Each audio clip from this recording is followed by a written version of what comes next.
अब चेक भी करना पड़ेगा, माइक टेस्टिंग सब भी करना पड़ेगा।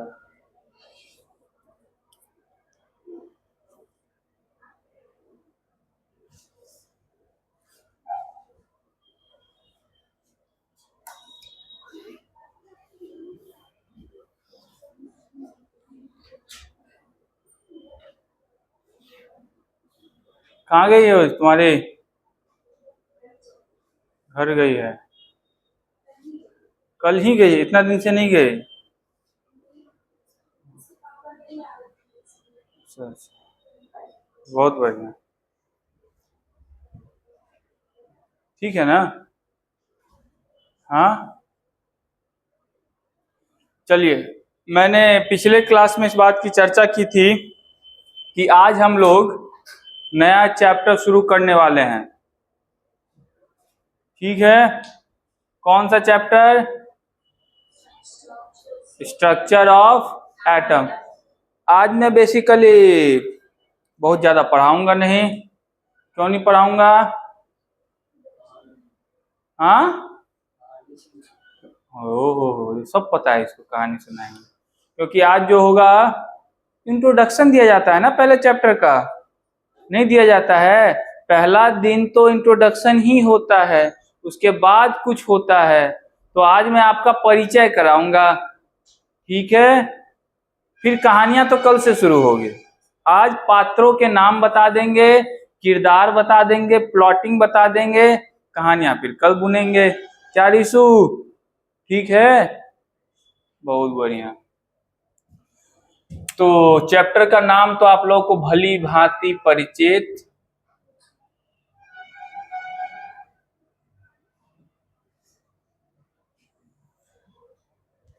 Structure of atom. Structure of, ठीक है, या इसी को एटॉमिक स्ट्रक्चर भी कहते हैं हम लोग। कोई दिक्कत? आप प्रीवियस चैप्टर पढ़ चुके हैं जिसमें आप लोगों ने मूल्स के बारे में बहुत सारी चर्चाएं की, बहुत सारे कंसंट्रेशन के टर्म देखे। उसमें एक चीज आपने बहुत गौर करके देखा होगा कि मैं जब भी मूल की बातें कर रहा था तो मैं किस पार्टिकल की बात कर रहा था? माइक्रोस्कोपिक पार्टिकल की। वहां इस दुनियावी चीजों के बारे में बातें हो रही थी क्या? नहीं हो रही थी। इसका क्या मतलब है कि हम जब बातें कर रहे थे तो किसकी बातें कर रहे थे? एटम की, मॉलिक्यूल्स की, आयन्स की। ठीक है, आपको यह भी पता है कि एटम्स क्या होते हैं, आज सबको पता है। आज सबको यह भी पता है कि एटम के अंदर क्या होते हैं, यह भी सबको लगभग पता है। आपको यह भी पता है कि एटम के अंदर जो पार्टिकल्स है उनका फंक्शन कैसे होता है, वो किस तरीके के प्रॉपर्टीज धारण करके रहता है, या उसका बिहेवियर कैसा है। ये बहुत सारी बातें आज सबको पता है ना? लेकिन आज से 2000 साल पहले जाइए, ये बातें कितने लोगों को पता होगी कि एटम जैसा कोई स्ट्रक्चर छोड़ देते हैं। स्ट्रक्चर तो बात की बात है, पहले जान तो ले कि वो है क्या, फिर ना स्ट्रक्चर जानेंगे। कितने लोगों को ये पता थी कि एटम जैसी चीजें होती है आपके यहाँ? आपके यहाँ मतलब सराउंडिंग में। गीतांजलि, कितने लोग पता थे? नहीं पता थे। उनको तो यही लगता था कि पीस दो, चूर दो, कुछ कर दो, एक छोटा छोटा छोटा बन रहा है, वही चीज है, उसी से सब कुछ बना हुआ है।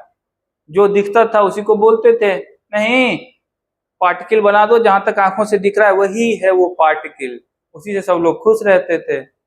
नहीं रहते थे जी। तो सबसे पहले इंसानों की शुरुआत जिज्ञासा के साथ हुई। इंसानों की शुरुआत मतलब बौद्धिक विकास की शुरुआत में कह रहा हूं। और उसी जिज्ञासा में एक कड़ी जुड़ता है, किसकी जिज्ञासा? कि ये जो मटेरियल वर्ल्ड बना हुआ है, ये मटेरियल वर्ल्ड किससे बना हुआ है? इस मटेरियल वर्ल्ड को जो कंस्टिट्यूएंट समझ रहे हैं ना, कोई ना कोई ऐसा पार्टिकल होगा जो इससे ये पूरा का पूरा मटेरियल वर्ल्ड बना हुआ है। एक बेसिक पार्टिकल होगा। ये बहुत ही बहुत ही स्वाभाविक रूप का जिज्ञासा है कि नहीं है गीतांजलि? आप लोगों को भी होता है ना? अब आप लोग को पता है बहुत ही, और भी चीजों के लिए होता होगा। जैसे ये अब आप लोगों का जिज्ञासा बहुत बढ़ गया। अब आप लोगों को जिज्ञासा होगी कि यूनिवर्स किससे बना हुआ है, कोई ना कोई ऐसा अल्टीमेट पार्टिकल होना चाहिए। इतनी बड़ी जिज्ञासा हो गई है। अब छोटी छोटी बातें नहीं करते हम लोग, बहुत डेवलप कर गए हैं। नहीं तो अब आप लोग का सोच, गॉड गॉड पार्टिकल का नाम सुना है? आज से कुछ साल पहले एक्सपेरिमेंट हुई थी, आप लोग तो शायद उस समय न थे मुझे याद है, तो तुम लोग कैसे नहीं थे? हो गए। किस साल की बात होगी ये? 11, मैं भी भूल, 11, 12, 13 ऐसे की कुछ बात होगी।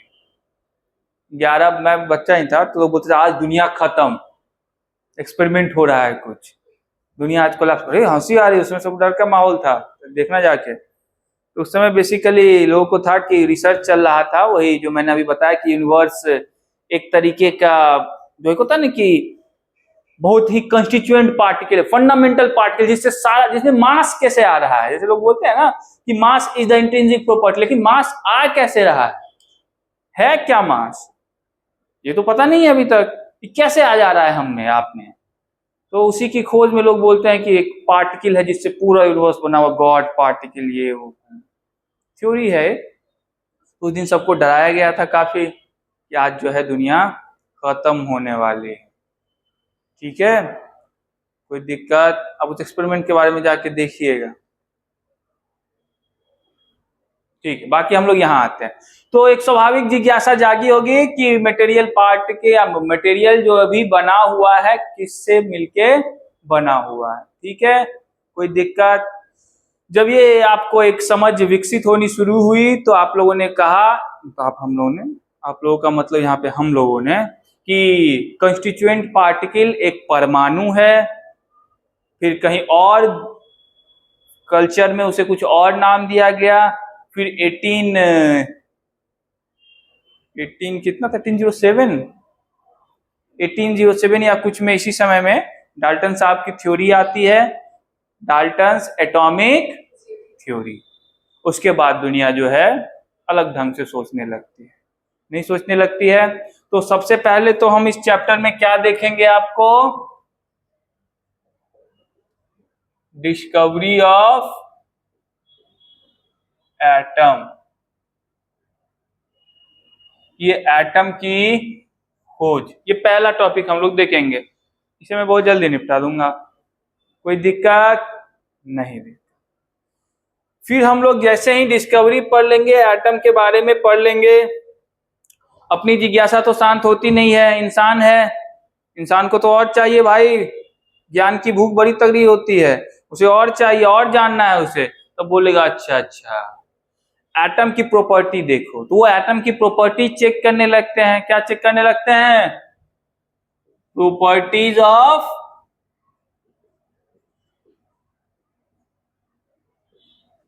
और जब प्रॉपर्टी चेक किया तो बहुत सारे विचित्र तरीके के प्रॉपर्टीज भी आए, बहुत विचित्र तरीके के बिहेवियर भी आए, अलग अलग तरीके के भी बिहेवियर आए।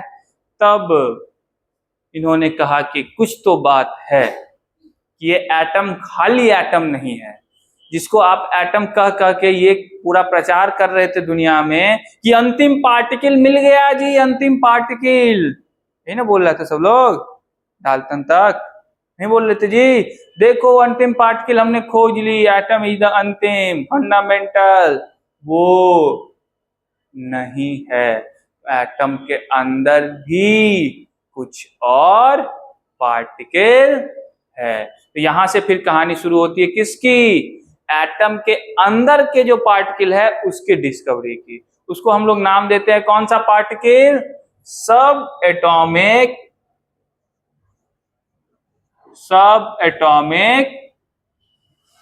पार्टिकल। ठीक है, अब इस सब एटॉमिक पार्टिकल्स के जर्नी में कुछ ऐसे ही तो घर बैठे नहीं हो गया होगा ना रिशु? ऐसे ही घर बैठे नहीं हो गया होगा ना? नहीं हो गया वो घर बैठे। उसके लिए आपको मेहनत करनी पड़ी होगी, किसी को, आपको नहीं, किसी को तो करनी पड़ी होगी।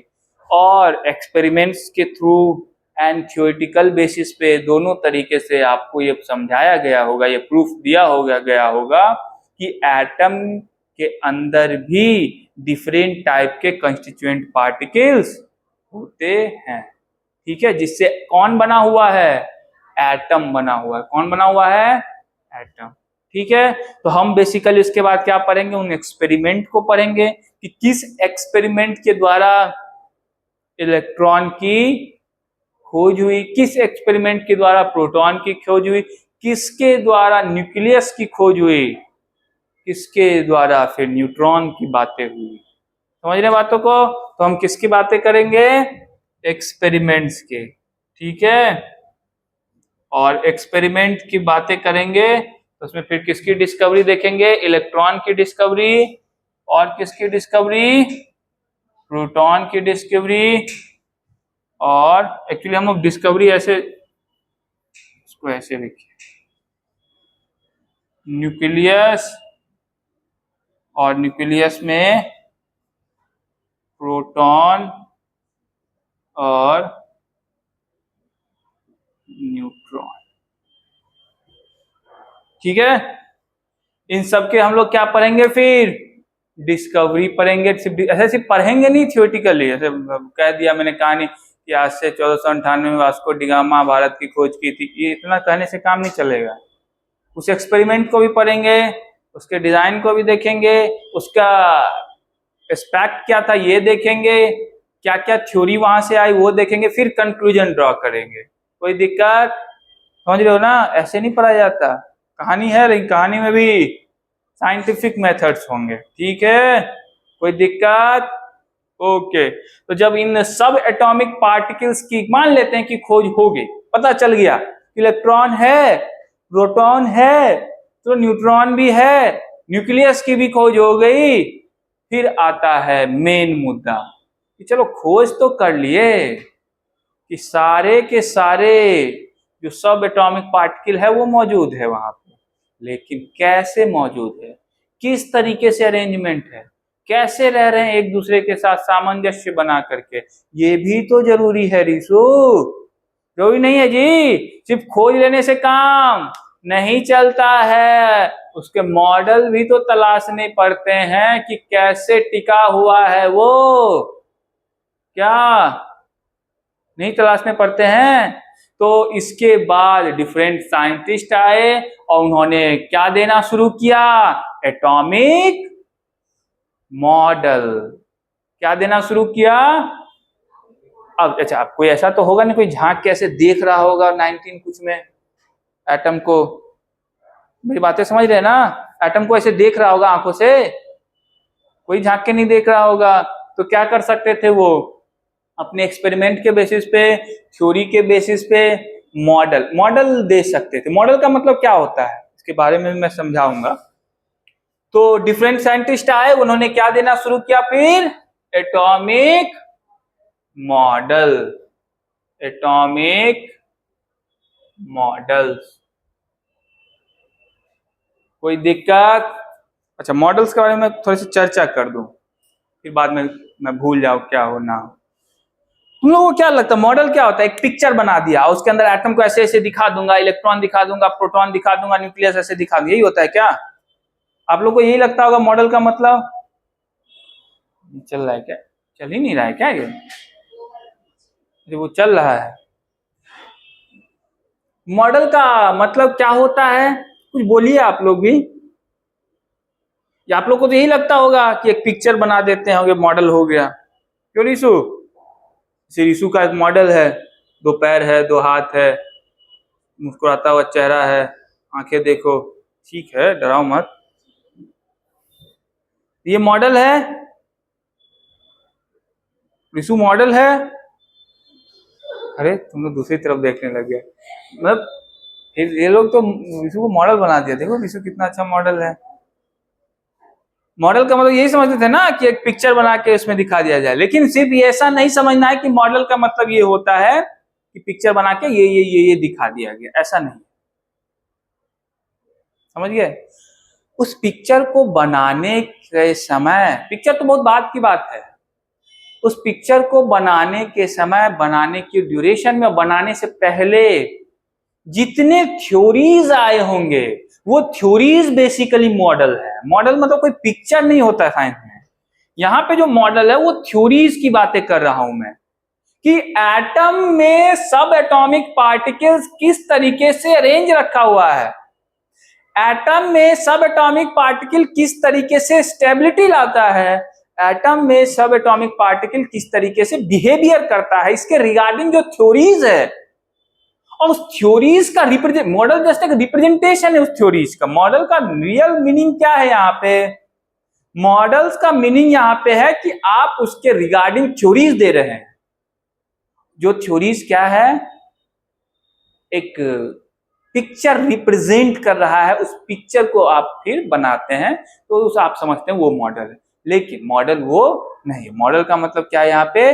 उसके रिगार्डिंग जो थ्योरीज आई हैं, उसके रिगार्डिंग जो कॉन्सेप्ट आपने दिया, दैट इज द मॉडल। ठीक है, कोई बात नहीं। वो तो समझाने का एक तरीका है कि फील आ जाता है, एटम को ऐसे देखते, इलेक्ट्रॉन को बीच में घुमा दिया ऑर्बिट पे, मजा आ गया। नहीं आया मजा? कोई बात नहीं। तो हम लोग इसी तरीके के डिफरेंट मॉडल देखेंगे।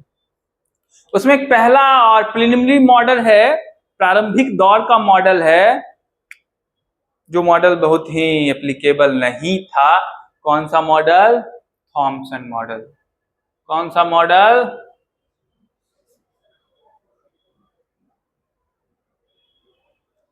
इस मॉडल की चर्चा करेंगे हम लोग, बिल्कुल चलेंगे, बहुत अच्छे से करेंगे, क्योंकि कुछ ज्यादा करने को है ही नहीं। ठीक है, इस मॉडल में। उसके बाद दूसरा मॉडल आया था इसके जस्ट बाद। अच्छा, मॉडल की भी अच्छी कहानी है। कहानी क्या है? हर मॉडल इनकरेक्ट रहता है, और फिर आने वाली पीढ़ी उसको क्या कर देती है, पीढ़ी नाभिक है तो 10 साल 20 साल 25 साल बाद उसको सही कर दिया जाता है। ये अच्छी बात है ना? इससे क्या पता चलता है कि साइंस का भी जो डेवलपमेंट है वो कैसे हुआ है, ऑर्डर्ड वे में होता है। ऐसे ही सुबह उठ के ऐसे ब्रश करते हुए ख्याल नहीं आ गया, अच्छा आज मॉडल देना है एटम को, चलो दे आते हैं, ऐसे ही नहीं हुआ होगा। उसके पीछे कई जनरेशन ने काम किया है, उस जनरेशन के काम आपके पास है, वो आपका अनुभव है। उसके बाद कई सालों तक कठिन परिश्रम करने के बाद इस फील्ड में कुछ हो पाता है। समझ रहे बातों को? तो ये इनकरेक्ट मॉडल थी, काफी इनकरेक्ट मॉडल थी। इसको करेक्ट करने के लिए मॉडल आते हैं किसके? रदरफोर्ड साहब के। इनका काम बहुत, इनका नाम दोनों, रदरफोर्ड साहब का काम और नाम दोनों बहुत सम्मान से लिया जाता है। ठीक है, कोई दिक्कत? एक्सपेरिमेंट के कारण, अल्फा रे एक्सपेरिमेंट हमने सुना होगा ना, बस इन्हीं की देन थी। और बहुत उस समय के बहुत रिवॉल्यूशनरी एक्सपेरिमेंट थी, इसलिए बहुत इज्जत है इनका, रदरफोर्ड का। तो रदरफोर्ड साहब ने भी अपना मॉडल दिया। ये जो तुम दोनों आपस में ये गुफ्तगू कर रहे हो, तो तुम्हें क्या लग रहा है, मुझे पता नहीं चल रहा?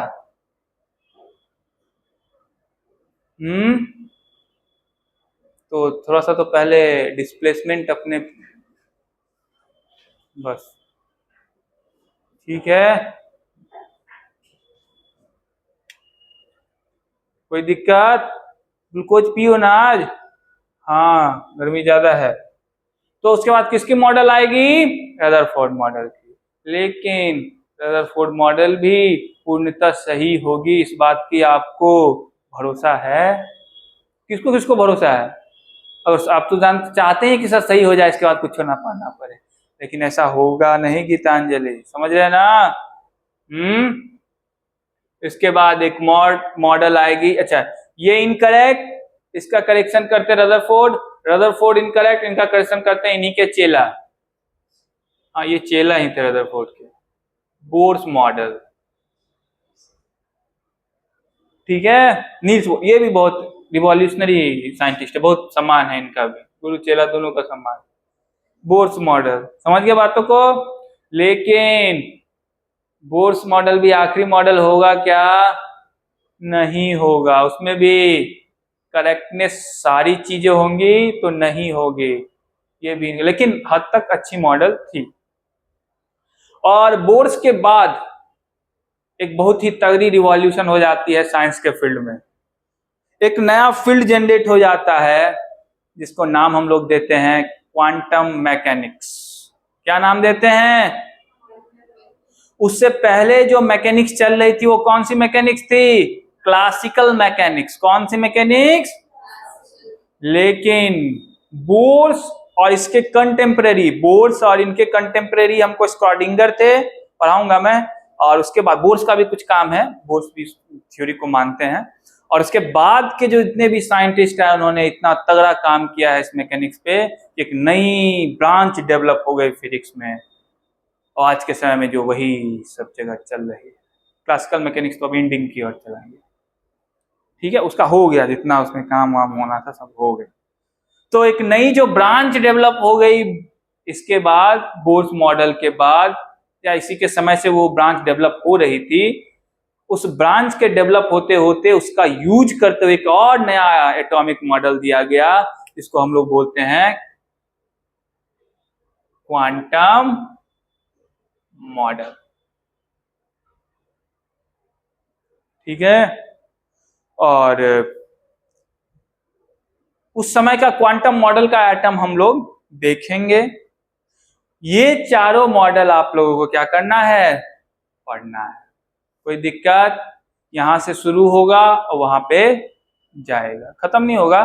खत्म तो कुछ नहीं होता, क्योंकि अल्टीमेट आप सब जानते हैं, ये मान लेना ही इस बात का सबूत है कि आप कुछ नहीं जानते। क्यों गीतांजलि, आप समझी मेरी बातों को?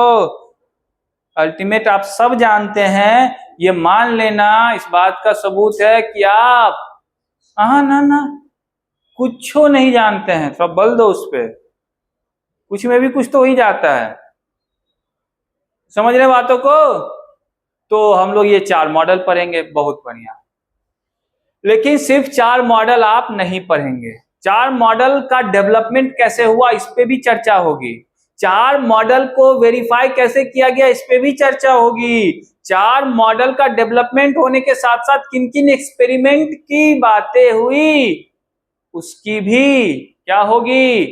चर्चा होगी, ठीक है। तो एक बहुत ही इंपॉर्टेंट सा टर्म है, और वो टर्म आज भी यूज होता था, कल भी यूज होता है एटॉमिक स्ट्रक्चर जानने के लिए। वो कौन सा टर्म है या कौन सा ऐसा वो एप्लीकेशन है? हम लोग बोलते हैं स्पेक्ट्रा। क्या बोलते हैं उसको? स्पेक्ट्रा का यूज बेसिकली एटॉमिक स्ट्रक्चर जानने के लिए किया जाता है। तो आपको फिर इसके बाद बीच में मैं क्या पढ़ाऊंगा, इसके बीच में ही पढ़ाऊंगा, ये मॉडल सब चलता रहेगा, ऐसा नहीं कि सब चारों मॉडल पढ़ा दूंगा लगातार, ऐसा नहीं होगा, इसके बीच में ये सब आएंगे, ठीक है। तो हम लोग देखेंगे स्पेक्ट्रा। स्पेक्ट्रा कितने तरीके के होते हैं? दो तरीके के, एक होता है एब्जॉर्प्शन स्पेक्ट्रा, पढ़ाऊंगा, टेंशन नहीं लेना है, एब्जॉर्प्शन स्पेक्ट्रा, और दूसरा क्या होता है?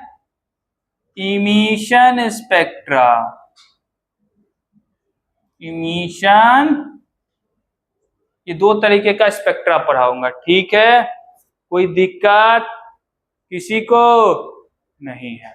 और जब ये दो तरीके का स्पेक्ट्रा पढ़ा दूंगा तो मैं सबसे बेसिक एटम, जो सबसे, उसको नींद आ रहा है, नींद आ रहा है ना, तो जाओ और थोड़ा सा चेहरे पे पानी मारो और फिर आओ। तो जो सबसे बेसिक एटम है आपका, कौन सा एटम सबसे बेसिक? किसका एटम गीतांजलि? अरे हाइड्रोजन एटम। हाइड्रोजन सबसे बेसिक है ना, सबसे छोटा नन्हा सा इत्तू सा, है ना जी? सबसे बेसिक कौन है? ठीक है, तो हम हाइड्रोजन एटम की चर्चा करेंगे। किसकी चर्चा करेंगे? मतलब हाइड्रोजन एटम का स्पेक्ट्रा देखेंगे, ठीक है। कोई दिक्कत? ये टॉपिक, इसको पढ़ने के बाद हाइड्रोजन एटम का स्पेक्ट्रा देखने के बाद बेसिकली आप ऐसा समझिए हाइड्रोजन का स्ट्रक्चर देखेंगे। क्या देखेंगे? और उसमें बहुत सारे टर्म रिलेटेड होंगे, ठीक है, जैसे इलेक्ट्रॉन्स है, कहाँ है, उसकी एनर्जी क्या है, ये सब की बातें कहाँ करेंगे हम लोग? हाइड्रोजन एटम का जब स्पेक्ट्रा देखेंगे, ठीक है। और सिर्फ हाइड्रोजन एटम का स्पेक्ट्रा नहीं देखेंगे, ये हम यहाँ पे देखेंगे हाइड्रोजन लाइक एटम की स्पेक्ट्रा। किसकी? अब आप बोलेंगे हाइड्रोजन लाइक एटम तो हाइड्रोजन ही होगा, कैसी बातें कर रहे हैं आप, सुबह सुबह लगता है मैंने नहीं ली है। हाइड्रोजन लाइक एटम हाइड्रोजन नहीं होगा। यहाँ पे हाइड्रोजन लाइक कहने का क्या मतलब है? वैसे एटम जिसके पास सिंगल इलेक्ट्रॉन हो। कितने इलेक्ट्रॉन हो? हम उस एटम की भी चर्चा हाइड्रोजन के साथ करेंगे। कोई दिक्कत? समझ गए बातों को? इतनी बातों को कोई समझने में दिक्कत तो कहानियां चल रही है, ठीक है। इसके बाद जब चर्चा आगे बढ़ेगी, इधर लिखूं क्या? इधर लिखता हूं। इसके बाद जब चर्चा आगे बढ़ेगी तो हम लोग जिसे पीछे छोड़ आए थे उस चीज को फिर से डिस्कस करेंगे। किसे छोड़ आए थे? मैंने अभी अभी बताया मैकेनिक्स के दो ब्रांच है, एक क्लासिकल, दूसरा क्वांटम। तो क्लासिकल की चर्चा तो करेंगे नहीं, आपको क्वांटम मॉडल बताया जाए। क्लासिकल की चर्चा तो होती ही रहती है, ये सब जो प्रिलिमिनरी मॉडल है वो सब क्लासिकल की चर्चा ही करते रहते हैं, ठीक है। आप लोग भी जब 11th क्लास में भी पढ़ेंगे, कौन सा मैकेनिक्स पढ़ेंगे? हाँ, अभी क्लासिकल पढ़ोगे, पहले क्लासिकल पढ़ाया जाता है, उसके बाद ना पता स्टूडेंट क्या क्या फिर सीखता तो सब बचपन में क्लासिकल म्यूजिक ही है, नहीं जी। फिर बच्चन में बड़ा होके हनी सिंह और बादशाह बन जाता है, ठीक है। तो कहानी यहां तक समझ गए। इसके बाद हम लोग देखेंगे क्वांटम मैकेनिक्स के बारे में। किसके बारे में देखेंगे? Quantum mechanics. अब क्वांटम मैकेनिक्स एक ही दिन में एक ही रात में तैयार तो हो गई गया होगा। हम लोग ये समझेंगे सबसे पहले difference between quantum and classical mechanics. क्या समझेंगे? Difference between quantum mechanics and classical mechanics.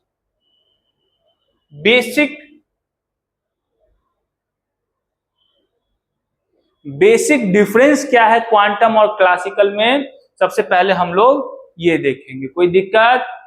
नहीं दिक्कत। उसके बाद हम लोग क्या करेंगे? क्वांटम मैकेनिक्स का डेवलपमेंट पढ़ेंगे। क्या पढ़ेंगे? क्वांटम मैकेनिक्स का डेवलपमेंट।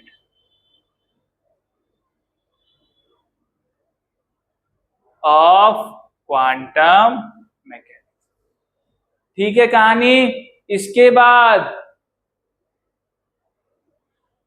हम लोग जानेंगे क्वांटम मैकेनिक्स का जब डेवलपमेंट हो रहा था, उसके बाद एक बहुत ही विवादास्पद टॉपिक था, बहुत ही विवादास्पद प्रश्न था साइंटिस्ट के पास, इसकी कहानी आज भी ये कह के छोड़ दी जाती है कि ये क्या है पता नहीं। अल्टीमेटली लाइट क्या है?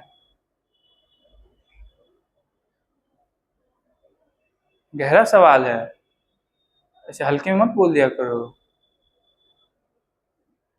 अब ठीक है ना, लाइट, हाँ तो वो लाइट जो है वो क्या है? लाइट वेव है कि पार्टिकल है? हाँ क्या है जी? लाइट वेव है कि पार्टिकल है? दोनों है। बोलो, दोनों है, बात सही है। तो ये जो प्रश्न चला आ रहा था साइंटिस्ट के बीच कि लाइट वेव है, तो पहले कुछ लोग पार्टिकल बोले, फिर वेव का चला अपना एक दबदबा, फिर पार्टिकल पे आ गया, बाद में अभी कंक्लूजन क्या चल रहा है कि लाइट दोनों है, ठीक है। और साइमल्टेनियसली दोनों बिहेवियर शो करता है, साइमल्टेनियसली एक ही समय लाइट के जैसा भी कर देगा, पार्टिकल जैसा भी करेगा। कुछ एक्सपेरिमेंट जो वेव थ्योरी के द्वारा ही एक्सप्लेनेबल है, वो भी लाइट के द्वारा शो किए जाते हैं। कुछ एक्सपेरिमेंट जो पार्टिकल थ्योरी से ही सिर्फ एप्लीकेबल है वो भी लाइट के द्वारा शो किया जाता है। तो अगला टॉपिक जो मैं पढ़ाऊंगा वो क्या होगा आपको, ड्यूअल नेचर ऑफ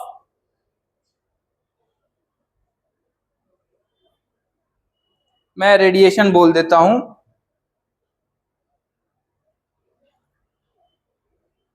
या स्पेसिफिकली बात करें तो लाइट की बातें कर रहा हूं। ठीक है, हम लोग समझ गए क्या पढ़ेंगे, लाइट का ड्यूअल नेचर। सिर्फ पढ़ना नहीं है, कहानी कथा नहीं सुनाऊंगा मैं बताऊंगा कि लाइट क्यों ड्यूअल नेचर शो कर, कौन कौन सा एक्सपेरिमेंट इसको वेव बना रहा है, कौन कौन सा एक्सपेरिमेंट पार्टिकल बना रहा है। वैसे क्वांटम मैकेनिकल मॉडल जो पढ़ेंगे तो उसमें मुझे जरूरत पड़ेगी उसके पार्टिकल नेचर की ही। ठीक है, किसकी जरूरत पड़ेगी, लेकिन फिर मैं उस पार्टिकल को वेव बनाऊंगा। समझ रहे बातों को। तो ये कहानी यहां पे रहेगी, ड्यूअल नेचर ऑफ लाइट हम लोग पढ़ेंगे। ठीक है, फिर प्रश्न आता है, ओके चलो लाइट को तो तुमने क्या बना दिया, ड्यूअल नेचर का बना दिया, पर गहरा इल्जाम लगाया है तुमने उस पर, थोड़ा अपने बारे में बताओ, तुम क्या हो। गहरा सवाल है, तो हंसने लगे, गीतांजलि नहीं मतलब गहरा सवाल है, वो हल्के में मत लो। तुम क्या हो, तुम कहने का मतलब तुम्हारी बातें नहीं कहा, तुम्हारी भी बातें कर रहा हूं मैं। पार्टिकल जो तुम देख रहे हो अपने आंखों से, वो मैसिव पार्टिकल जो सिर्फ पार्टिकल दिखता है तुमको, वो क्या है। ये तो सबसे अच्छा, मैं बच्चे से पूछूंगा लाइट पार्टिकल है वो क्या बोलेगा, कैसे कैसा मास्टर है जी, इसको पार्टिकल बोल रहा है, गधे हो तो, वेव है यही बोलेगा। 8-9 का बच्चा क्या बोलेगा, कैसा, मतलब इसको ये बात पता ना हो, वो लोग रट लेगा वो अलग बात है, वो क्या बोलेगा मुझे, गधे आदमी हो, जलाओ लाइट जलाओ जी, दिखाओ इनको पार्टिकल दिख रहा है तुमको, मुंह पे लगा पार्टिकल, यही ना बोलेगा। फील क्या होती है, यही होती है, जब ज्ञान नहीं होता तो आपको यही फील होता है, तो ये आपको जनरली क्या लगेगा कि वेव है। ठीक है, फिर मैं बोलूंगा कि लाइट को तो तुमने बना दिया पार्टिकल, लेकिन ये जो पार्टिकल जिसको बोल रहे हो, जैसे मान लो तुम इलेक्ट्रॉन के बारे में यहाँ पे खूब चर्चा करो इस चैप्टर में, किसकी चर्चा खूब होती है गीतांजलि, इलेक्ट्रॉन की। ये इलेक्ट्रॉन क्या है, तो बोलो पार्टिकल है, अभी अभी आपने लिखा है सब एटॉमिक पार्टिकल, कहाँ लिखा है, यहाँ लिखा है।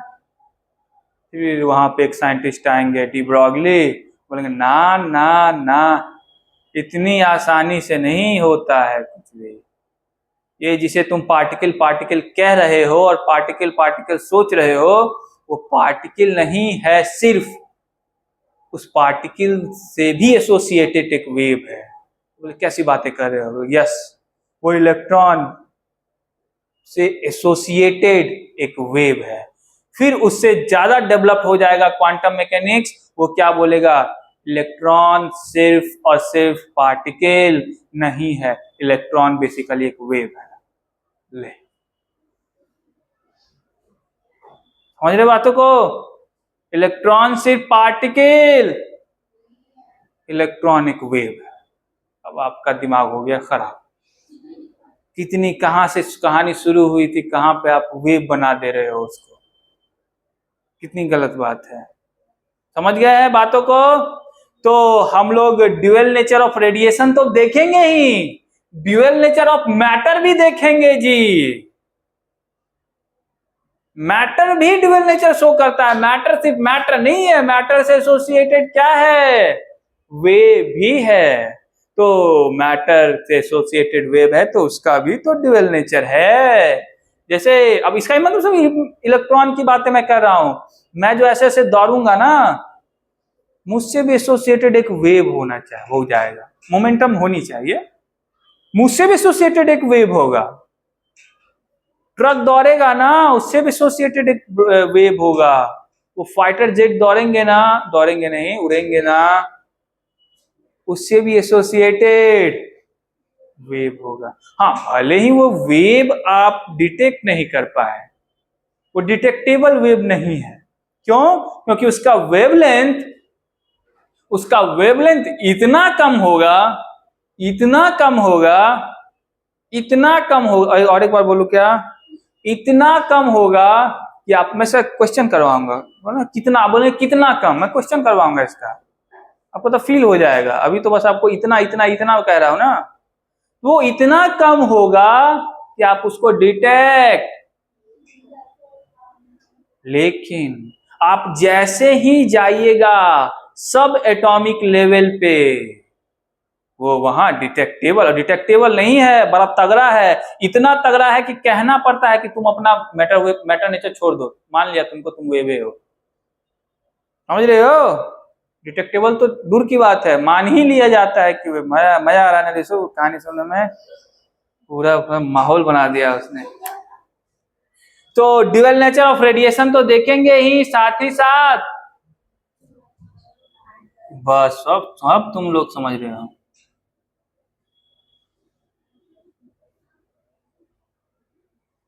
मैटर भी देखेंगे, और खासकर मैं किस मैटर की बात करूंगा यहाँ पे, सब एटॉमिक पार्टिकल इलेक्ट्रॉन की, अपनी बात भी करेंगे हम लोग, लेकिन स्पेशली किसकी बातें करेंगे, इलेक्ट्रॉन की।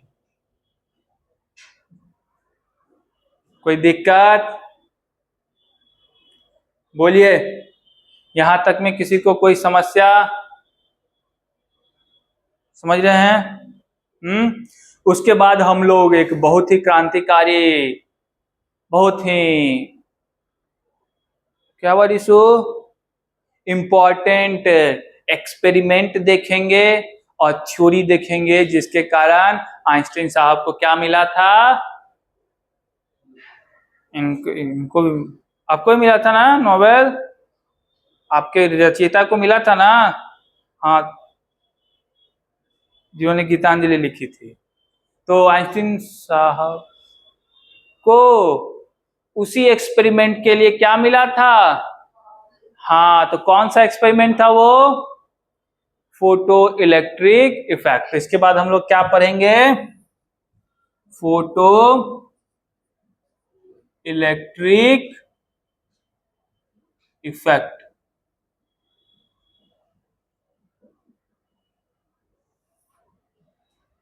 कोई दिक्कत, समझ रहे बातों को। चलिए, तो जब आप फोटो इलेक्ट्रिक इफेक्ट बेसिकली पढ़ चुके होंगे, तब आप और अच्छे से क्वांटम मैकेनिकल मॉडल को जान जाएंगे। और इसके जस्ट बाद हम लोग एक और था थ्योरी पढ़ेंगे, डी ब्रॉगली हाइपोथेसिस, जो इससे रिलेटेड है, ये इससे रिलेटेड है, ये इससे रिलेटेड है। क्या पढ़ेंगे, डी ब्रॉगली हाइपोथेसिस, बहुत, दोनों बहुत इंपॉर्टेंट है क्वांटम मैकेनिक्स में, या फिर ऐसा समझिए कि दोनों बहुत इंपॉर्टेंट है मॉडर्न फिजिक्स के लिए ही, मॉडर्न साइंस के लिए। कोई दिक्कत, समझ रहे मेरी बातों को। फोटो इलेक्ट्रिक इफेक्ट और डी ब्रॉगली हाइपोथेसिस। चलिए, इतनी सारी चीजें पढ़ने के बाद अभी चैप्टर खत्म नहीं हुई, उसके बाद हम लोग पहुंचेंगे अपने मॉडल पे, जो क्वांटम मॉडल जिसको कह रहे हैं, उसके बाद हम लोग वहां पे पहुंचेंगे। ठीक है, कोई दिक्कत। सबसे पहले आप लोग इसको लिख लीजिए, और उसके बाद फिर से जो बची हुई चीजें हैं कहानियों के माध्यम से हम लोग आगे समझेंगे। अभी भी बची हुई है, अभी तो बस और भी चीजें बची हुई है।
किसी के पास पुस्तक भी है क्या?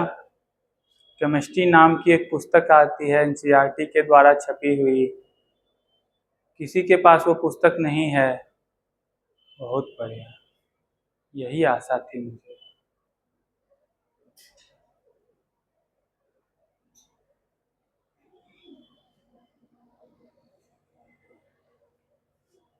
गीतांजलि के पास हो सकती है लेकिन नहीं है। ओहो,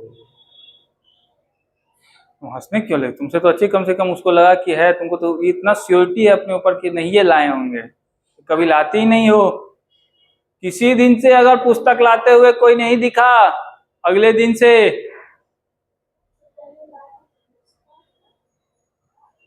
हाँ, तो मैं उसी दिन बोलता हूँ ना जिस दिन नहीं लाते हैं।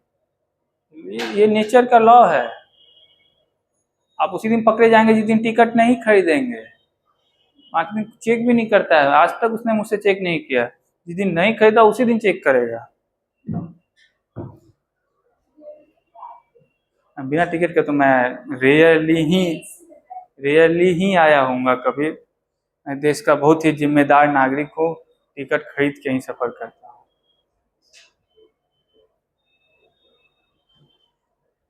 मैं तो परसों छोड़ने गया तो प्लेटफॉर्म टिकट खरीद, जबकि प्लेटफॉर्म फर्स्ट पे ही था। मतलब यहाँ कौन पकड़ लेगा, जाऊँगा आएंगे तो नहीं, रूल इज रूल। तो मैं टिकट खरीदा, प्लेटफॉर्म टिकट। तो ऋषु मुस्कुरा रहा है, राजेंद्र नगर के पास रहता है ना, ये तो समझता है। हम तो ऐसे ही घूमते रहते हैं रातों को। प्लेटफॉर्म टिकट क्या, हम तो ट्रेन में भी टिकट। अभी भी जहानाबाद वाले, कहाँ वाले हो तुम जी? नालंदा वाले हो? अच्छा, वो जहानाबाद वाले हैं। क्या ही टिकट, ये तो नामों नहीं समझता है, टिकट भी कुछ होता है क्या यार?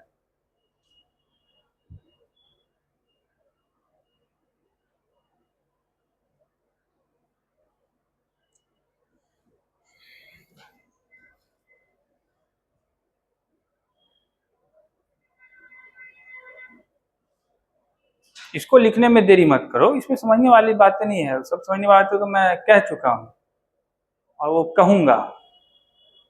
प्रेजेंट में कुछ नहीं है, या तो मैं कह चुका हूँ या फिर कहूंगा। अभी तो बस तुम लोग छाप डालो।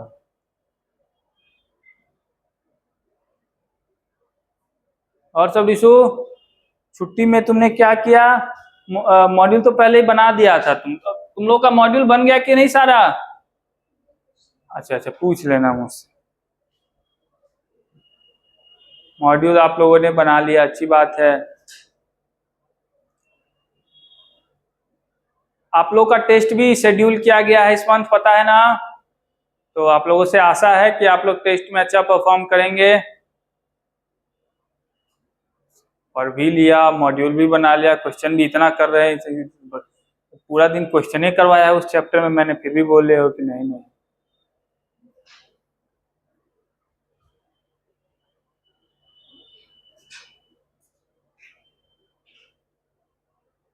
तुम्हारा प्रिपरेशन कभी नहीं, प्रिपरेशन पता है कभी नहीं होता है। टॉपर का प्रिपरेशन आज तक नहीं हुआ। प्रिपरेशन का मतलब ये कि अधूरा है। प्रिपरेशन कहाँ रहा? देखो, इतना लिखने में मशगूल है कि पैर हाथ में चोट लग जा रहा है, उसको पता ही नहीं चल रहा है। लिख लिया गीतांजलि? गीतांजलि ने लिख लिया मतलब सभी ने लिख लिया होगा। नहीं तो मिटा दिया जाए। तुम जी ऐसे ऐसे क्या कर रहे हो, लिखिए।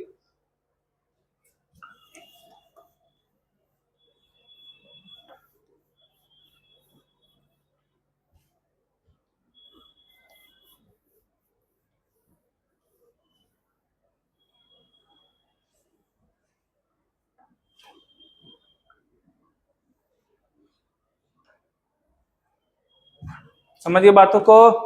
अब हम लोग थोड़ा सा आगे बढ़ते हैं और आगे बढ़ते हुए कुछ काम करते हैं। ठीक, काम नहीं, अभी तो बताना बाकी है। तो कहानी पहुंच गई अब क्वांटम मॉडल, और आपको इस चैप्टर के लास्ट हिस्से में क्वांटम मॉडल ऑफ एटम ही पढ़ना है। क्या पढ़ना है? Quantum model of atom. ये बहुत ही इंपॉर्टेंट हिस्सा है और लास्ट सेक्शन है इस चैप्टर का, जहां आपको पढ़ाया जाएगा क्वांटम मॉडल ऑफ एटम। इसकी चर्चा विशेष है, सबसे ज्यादा इसी की चर्चा है। तो क्वांटम मॉडल में सबसे पहले दिया जाएगा आपको क्या, छोटी सी झलकियां किसकी, क्वांटम की, किसकी, क्वांटम की, और उसी के साथ एक इक्वेशन है स्क्रोडिंगर इक्वेशन। ये बहुत ही इंपॉर्टेंट इक्वेशन है क्वांटम मैकेनिक्स, तो कोई यूज नहीं, बस थियोरेटिकली मैं पढ़ाऊंगा, मैं बताऊंगा आपको कि क्या होता है।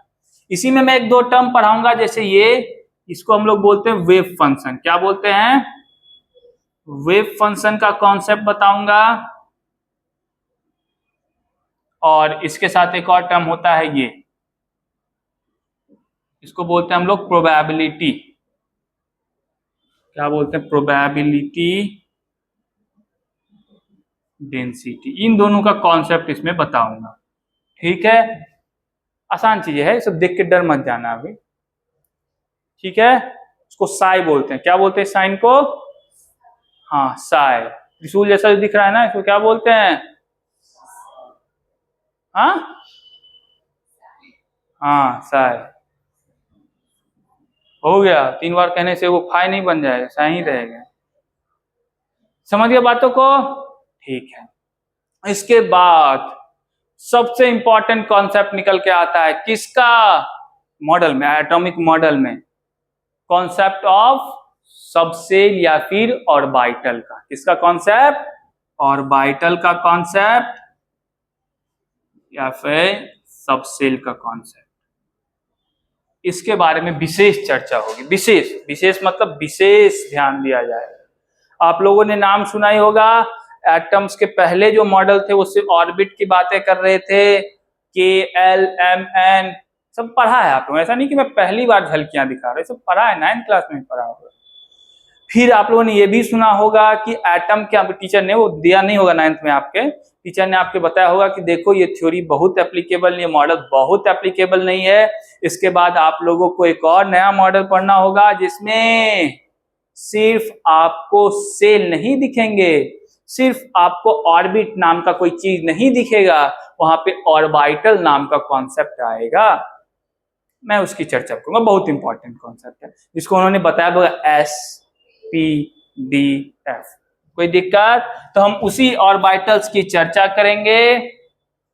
उस ऑर्बिटल में इलेक्ट्रॉन किस तरीके से अरेंज रहता है, उसका स्ट्रक्चर कैसे होता है, उसकी भी चर्चा करेंगे, ठीक है। स्ट्रक्चर ऑफ एटॉमिक ऑर्बिटल, इसकी चर्चा करेंगे। कोई दिक्कत, समझ गए। और फिर हम लोग लास्ट में आके चर्चा करते हैं किसकी, कि इस ऑर्बिटल्स में इलेक्ट्रॉन किस तरीके से अरेंज रहता है, arrangement of orbital inside the, sorry, arrangement of electron inside the atom. Orbital specifically कहा जाए तो ऑर्बिटल, और कुल मिला के कहा जाए तो वो हो गया एटम में ही ना, नहीं तो किस तरीके से ऑर्बिटल में इलेक्ट्रॉन अरेंजमेंट रखता है इसकी चर्चा लास्ट में करेंगे। और उससे स्पेसिफिक होके हम इस बात की चर्चा करेंगे कि फलना एटम में इस तरीके का अरेंजमेंट मिलता है, चिल्ला में, वाला चिल्ला समझते हो ना तुम लोग, एक्स में ये मिलता है, वाई में इस तरीके का अरेंजमेंट मिलता है। कोई दिक्कत, जिसको आप लोग क्या बोलते हैं बेसिकली, इलेक्ट्रॉनिक कॉन्फ़िगरेशन, उसकी भी चर्चा करेंगे। लेकिन इलेक्ट्रॉनिक कॉन्फ़िगरेशन से पहले ऑर्बिटल में कैसे इलेक्ट्रॉन को भरा जाए, ऑर्बिटल में कैसे इलेक्ट्रॉन अरेंज रहता है, इसको लेके कुछ रूल्स पढ़ेंगे। उसके बाद हम लोग फिर आगे बढ़ेंगे। Rules of filling electron in orbital, इसके बारे में पहले चर्चा करेंगे और फिर हम लोग कहां चलेंगे, इलेक्ट्रॉनिक कॉन्फ़िगरेशन।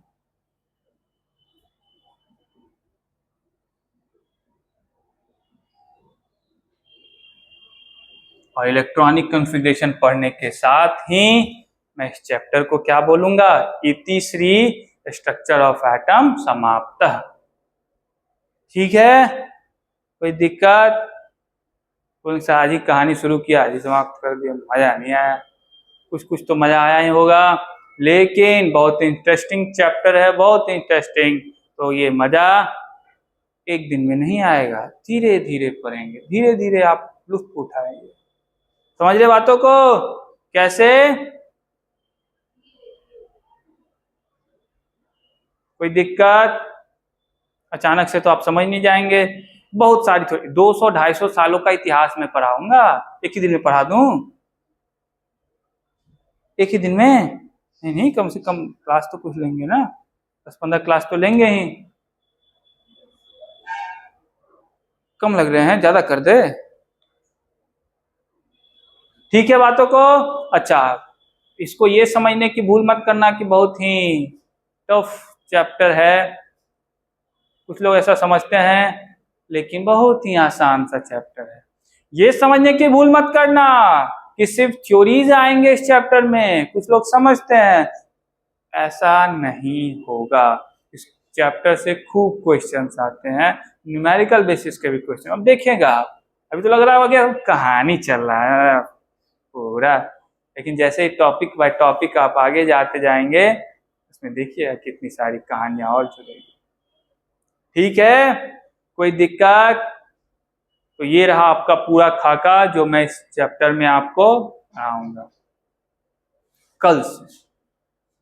ऐसे आज से शुरू तो हो ही गया है, तो आप लोग जाइएगा अपने बुक में देखिएगा, और हो सके तो कुछ पढ़ के आइएगा। मैं कल डिस्कवरी ऑफ एटम से एंड डिस्कवरी ऑफ सब एटॉमिक पार्टिकल से कहानी शुरू करूंगा। ठीक है, कोई दिक्कत? चलिए आज के लिए यहीं रखा जाए।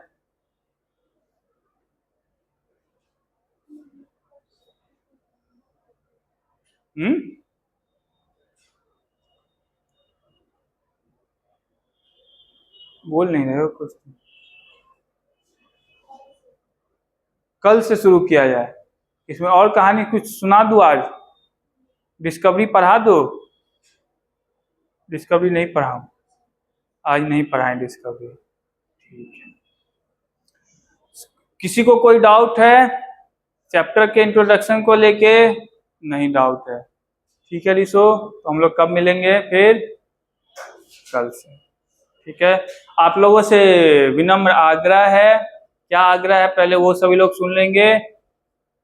पिछला चैप्टर पढ़ाया, उसमें जितनी थ्योरी थी मैं बता दिया करता था। इस चैप्टर को आप लोग थियोरेटिकली खुद पढ़ के आएंगे बुक से, तो बहुत ज्यादा आप लोग समझ पाएंगे, उससे ज्यादा सोच पाएंगे। जितना मैं बोलूंगा उससे ज्यादा सोच पाएंगे, तो वो ज्यादा बेनिफिशियल है। मैं जो बोलूंगा सिर्फ उतना ही सोचोगे, इसका मतलब है आपको कुछ नहीं सोचा। समझ रहे बातों को? तो आप इस चैप्टर को पढ़ के आइए।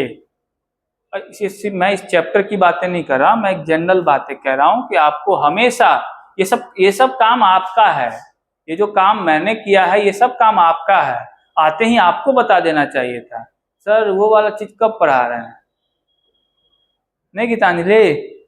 ये काम आपका है ना, लेकिन आप लोग तो पुस्तक देखते भी नहीं है, घर जाके पढ़ना तो दूर की बात है। वो बोलता है आओ पढ़ लो, अरे अरे गधेरा पढ़ लो पढ़ लो, वो बोलते रहता है दिन में पढ़े पढ़े। फुर्सत किसे है उसकी सुने? कौन सुनता है यहाँ पे पुस्तकों की? कोई सुनता है जी किताबों की गीतांजलि? सब अपने मन की सुनता है। अब मन कितना आपका बुद्धिमान है उसके तो अब गारंटी मोदी जी ही ले सकते हैं, देश में अब किसी का सामर्थ्य भी नहीं। क्यों गीतांजलि? तो आप लोग पुस्तक पढ़ के आइए, और ये हैबिट डालिए कि लगातार आप पढ़ सके। पढ़ने का मतलब ये नहीं होता कि आए कॉपी ऐसे से कलम घिस दिए, बोर्ड पे से छाप लिए, ये कर लिए, या 2-4 न्यूमेरिकल सॉल्व कर लिए। पढ़ने का ये मीनिंग नहीं है। पढ़ने का ये मीनिंग है कि आपको जितना बताया जा रहा है आप उससे कहीं ज्यादा सोच पा रहे हैं कि नहीं, आप वो थिंकिंग एबिलिटी अपने में एडप्ट कर पा रहे हैं कि नहीं, कि आप सवाल पूछ सके, एक सही सवाल। यही काफी है, अभी एक सही सवाल ही काफी है तुम्हारे लिए, जवाब छोड़ दो। जवाब के पीछे नहीं जाना है, अभी अभी एक सही सवाल ही काफी है। लेकिन उसके लिए क्या करना पड़ेगा आपको, पढ़ना। ये ऐसे 4 वीडियो वहां से देख के 5 वीडियो यहाँ से, ये सब करके नहीं होगा, वो पुस्तक पढ़नी पड़ती है। बहुत कोर चीज है वो, बहुत कोर चीज है डेवलपमेंट। दूसरे को सुन सुन सुन है, सुनना भी चाहिए, आपको नए तरह के विचार मिलेंगे, नए तरह के पर्सपेक्टिव मिलेंगे, लेकिन आपका खुद आइडेंटिटी डेवलप होगा जब आप खुद से पढ़ेंगे और खूब पढ़ेंगे। ठीक है, इसी के साथ मैं अपने वाणी को विराम दे रहा हूं। आशा करता हूं आप लोग कल पढ़ के मिलेंगे। ठीक है।